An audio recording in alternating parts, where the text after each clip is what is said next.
Hello! This is the fairy tale The Three Bears, the first in the Let's Read Together series. Read aloud with me for 15 minutes every day, and you'll start to feel the language. Let's go! Oi nüüd karu. Elasid kolm karu, karuisa, karuema ja karupoeg. Karupere elas metsas, neil oli väike majake. Ühel päeval läksid karud välja. Kuhu me läheme? Pane riidesse, lähme külla.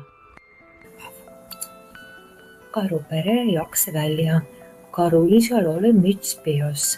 Karuemal oli salk kaelas. Karupojal oli jakk seljas. Oi, kui ilus sügisilm! Samal päeval jalutas metsas tüdruk. See oli 5. Ta korjas leili. Tüdruk iludis maja juurde. Oi, maja! Kes seal elab?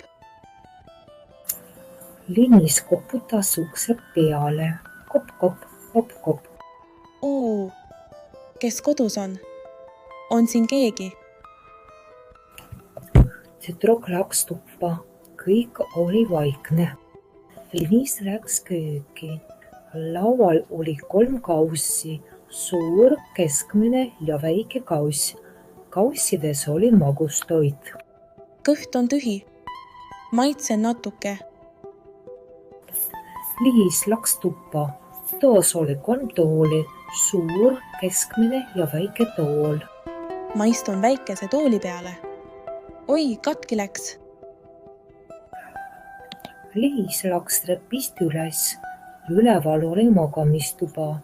Toas oli 3 voodit. Suur, keskmine ja väike voodi. Liis läks väikese voodi juurde. See oli pehme. Tüdruk jäi magama. Mul on uni. Õhtul tulid karud koju. Maja uks oli lahti. Toa tulid segi. Kes on minu kaussis söödud? Kes on minu tooli kiolistanud? Kes on minu tooli katki teinud? Karud läksid magamistuppa. Liis ärkas üles ja ehmatas.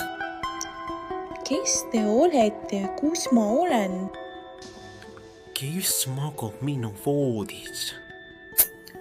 Tüdruk hüppas voodist üles. Ta jooksis majast välja. Oi, karu, 2 karu, 3 karu. Karuisa ja karuema olid pahased. Kui karupoeg oli kurb. Tool on katki. Kudel on segamini. Too on sõpral.